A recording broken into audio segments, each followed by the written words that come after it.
Hello, I'm Sarah Lobigiger de Rodriguez, Executive Communication Consultant at Cadenza, a communication consultancy that trains you to up-level the people skills, soft skills, presentation delivery, and overall reputation of your personal career path, brand, or organization. So if you're on the lookout to up-level your speaking skills, subscribe to this channel. We've got loads of content and tips coming your way soon. Today, we are talking about 5 frequently overlooked people skills that you want to consider rolling out either for your personal profile as a corporate professional with lots of ambition to get into the executive or the C-suite, or 5 essential people skills that you should consider building up your team with, so that if you're a company director, leader, heading up HR, you can start to see massive growth and competitive advantage in the marketplace through the agents for your organization, that being your employees. So today, let's grab a bit of paper, grab a pen. You'll want to take notes in this one because I'm going to explode for you 5 hot communication growth goals that you can incorporate to step it up at work. Communication is untapped capital in your organization. It's also untapped capital in your career path.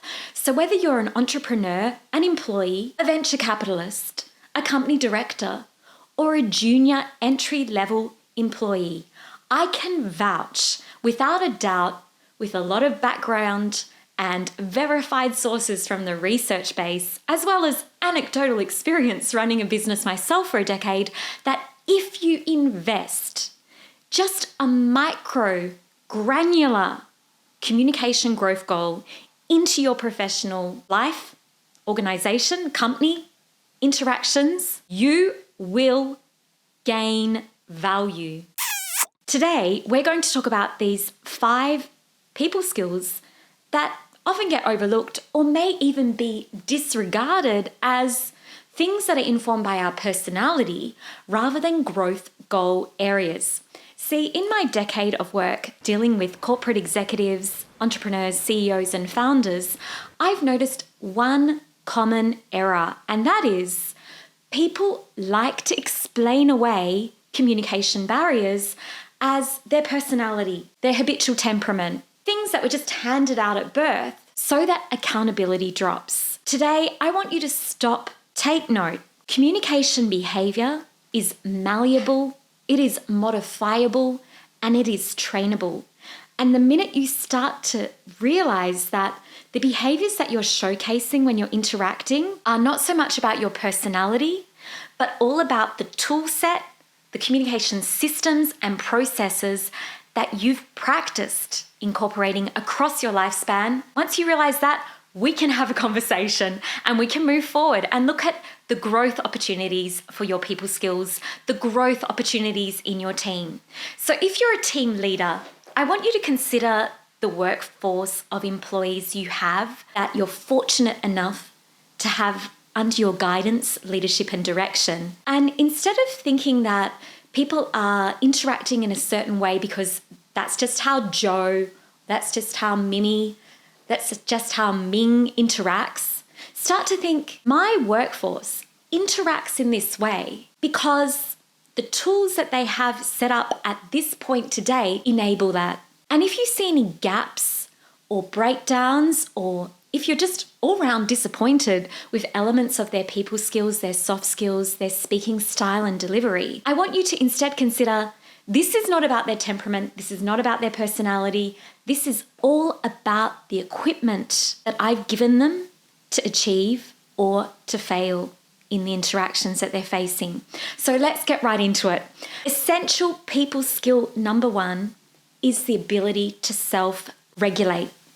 It takes anywhere between 90 seconds to potentially a whole lifetime to decompress an emotion. So what you want to consider training out with your team members or incorporating into your own interpersonal skill set is the ability to diffuse, decombust, decompress emotions. This area of growth development typically comes under verified emotional intelligence strategies. So in this area, what you could consider doing in your team is hiring a communication expert to come in, sweep in, identify with your core agents what are the things that are aggravating, causing hesitation, frustration, fear, embarrassment when interacting with stakeholders, clients, contacts. And when that communication expert comes in, they'll be able to do a SWOT analysis with each team member to identify what are the missing tools? What does this person need so that they can self-regulate in a concrete activity? Like, let's take an example. Megan works in a large corporate organization. Because of her role covering lots of data analysis and analytics, she's sometimes invited to attend meetings in which senior members of the organization are present. Her team leader feels a little bit frustrated noticing Megan interacting in tangents, with hesitations, visual awkwardness when sharing her insights and input. The first assumption that the team leader might make is Megan's not very confident.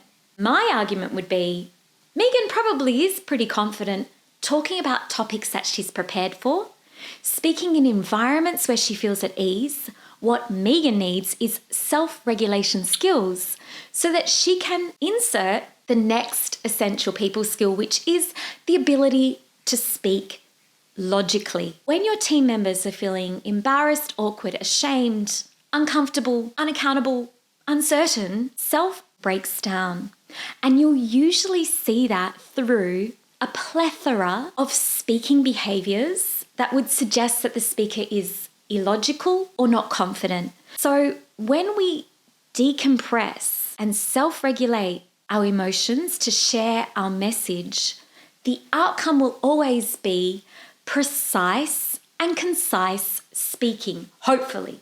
We can have a few other issues that could unravel that, but getting clarity of thought, symmetry between the speaking process and the expression of the idea is contingent upon effective self-regulation. And you'll notice with your team members, when someone is caught off guard, you may even notice it with yourself. If you're caught off guard with an unexpected question, what happens? You might be lost for words. You may respond erratically, neurotically, and rapidly, resulting in streams of like blah, blah, blah, blah, blah before you get to the actual point. Or you may insert lots of hesitations and you're like fumbling and stumbling and showing lots of visual behaviors that detract from the value of your message, that mislead the listener to make them think you don't know what you're talking about, which is what they'll think when you have lots of fillers, hesitations, and credibility gaps. So credibility gaps would be you have the internal thought,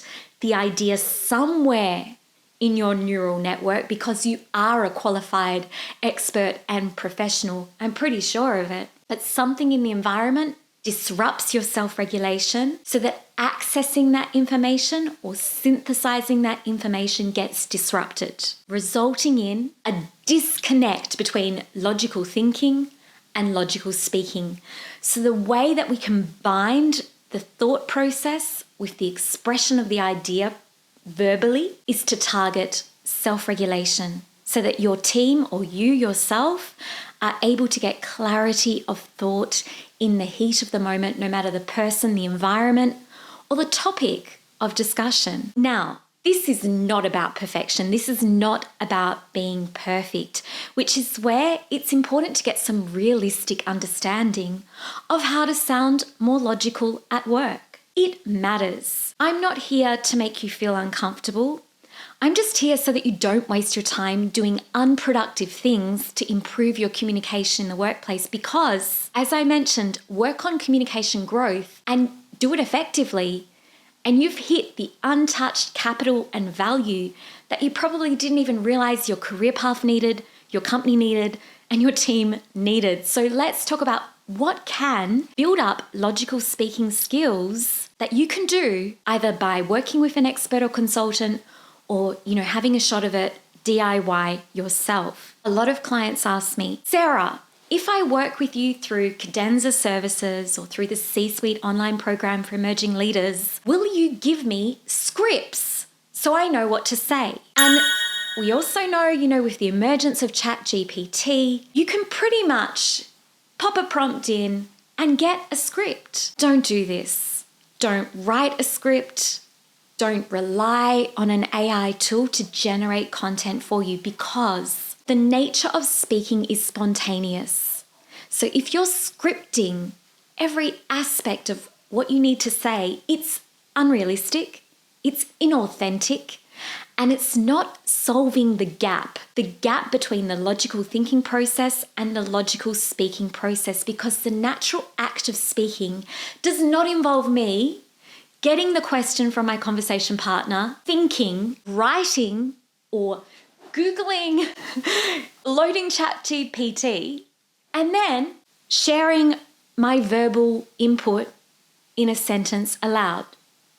So if you're sitting at home before important meetings and you're scripting either word for word or bullet pointing extensively every single possible variant so that you can sound logical, you are not only wasting energy and time that could be better spent with your puppy, your partner, preparing a healthy dinner, exercising to stimulate your body so that you're in optimal condition, you're wasting time.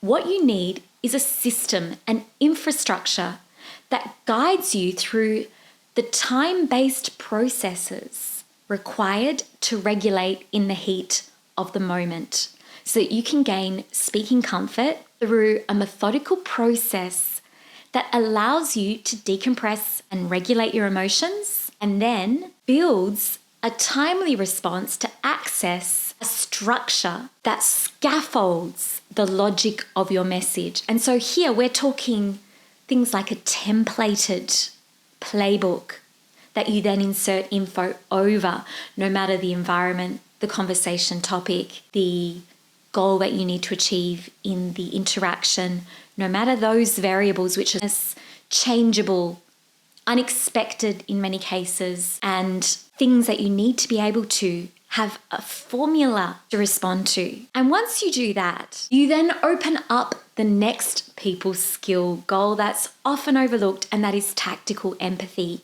People in the boardroom, in meetings, in sales conversations, and interdepartmental discussions are losing a lot of energy, headspace, and processing power. They're losing energy for those vital tasks by just focusing on the nuts and bolts of getting the logic across.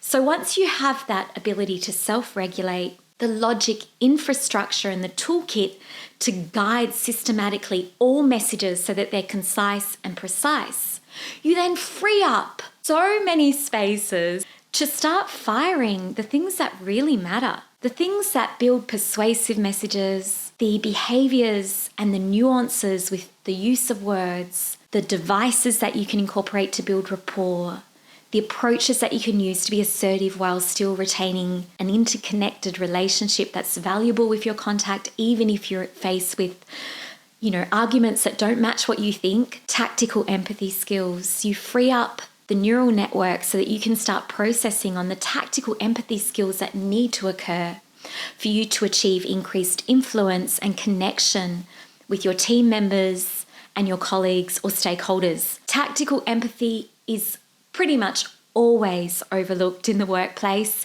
especially if you're getting stuck at sounding logical and concise. So I hope this gives you lots to think about if you're like, well, that conversation didn't go down well, or I didn't achieve the degree of connection with my client that I'd hoped for to allow them to build trust with me, to actually consider how brilliant my products are and how much they could help them. Possibly you're getting stuck in the nuts and bolts of how do I answer this unexpected question and sound logical? You need to take it deeper than that. Conversations are moments where you can build mutuality, where you can move forward in the relationship with your client, your stakeholder, your colleague or employee, so that you secure an breakable bond of trust. That's the goal, isn't it? To add value to the world. And the way we do that is by building the relationships and the network around us. And this is not just financial things, this is well-being.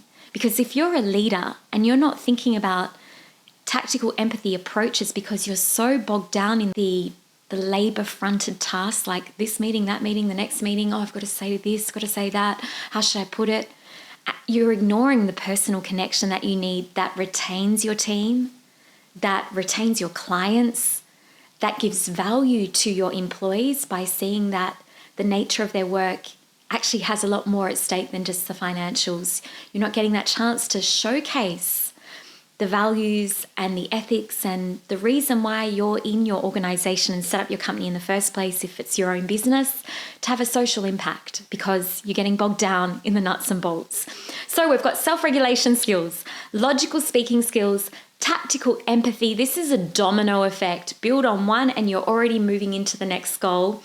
Number 4, very frequently overlooked people skill that I just wish workplaces would have a process manual for and get solid research-backed tactics for, and that is conflict de-escalation.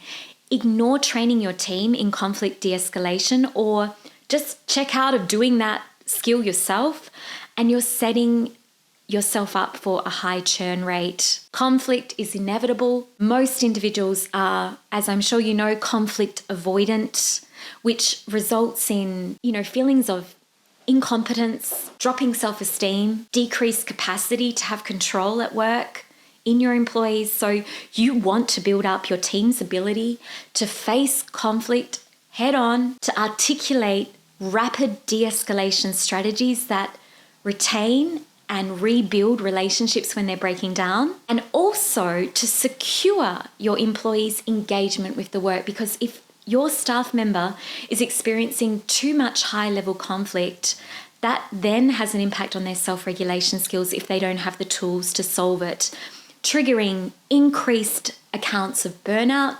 increased disengagement with the role itself, and in the end, you could lose that valuable team member, which, as you know, will cost you. It costs your reputation and it costs you financially.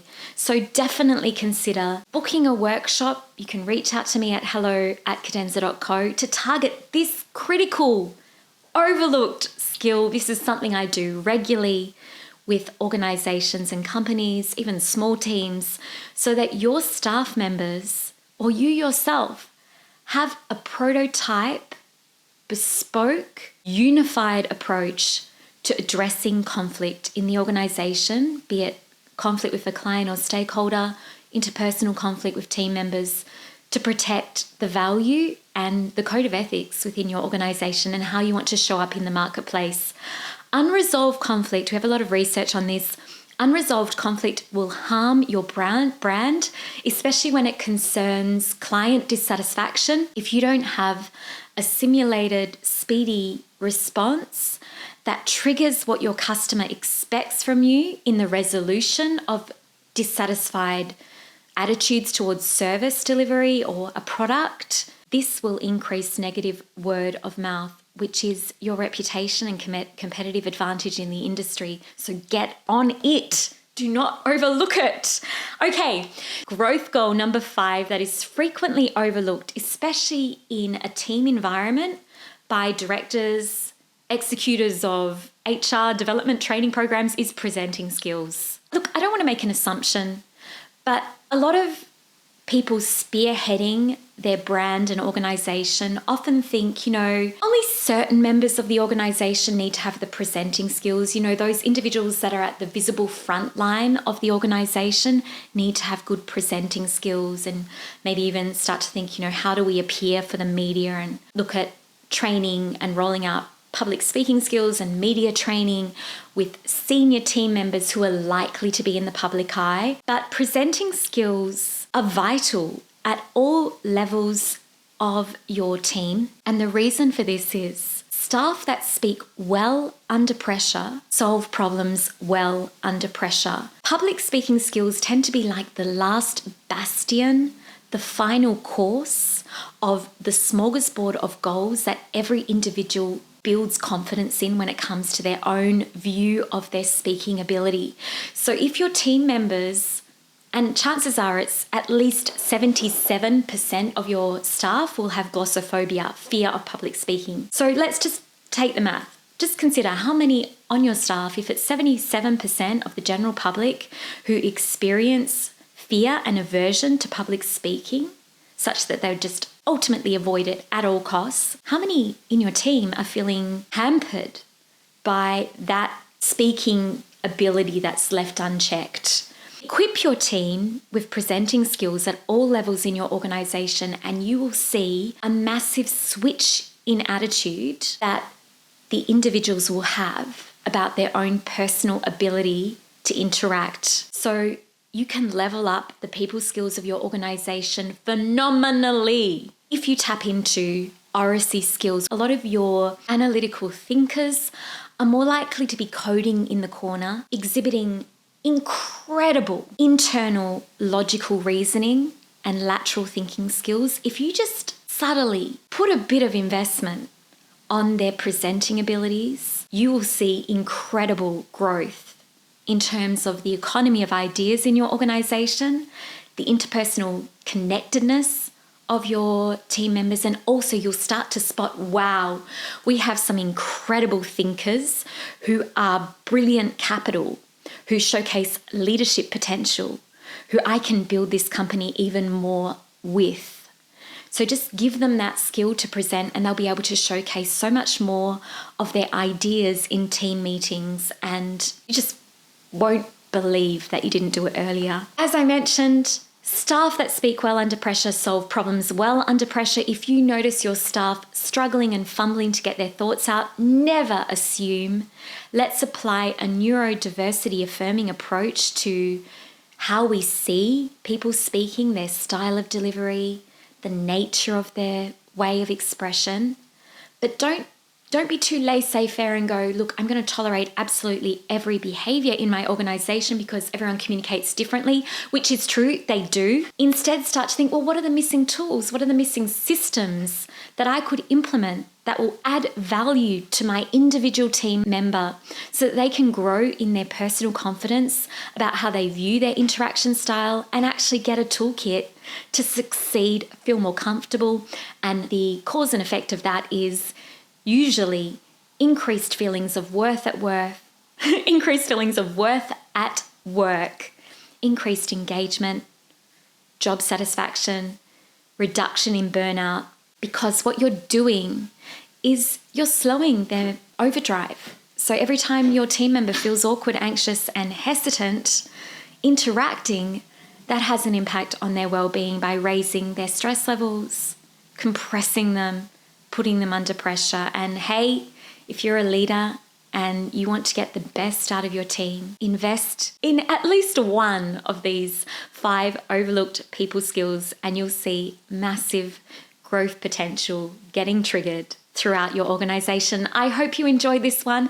I have prepped for you a blog post that gives a summary, plus more insights, ideas, and recommendations that you can consider within your workplace. It's also helpful for you if you're consuming this content and you don't run a business and you're not a CEO or entrepreneur, because you will definitely pick up some takeaways that you can implement and consider for your own communication growth at work. I hope you enjoyed this one.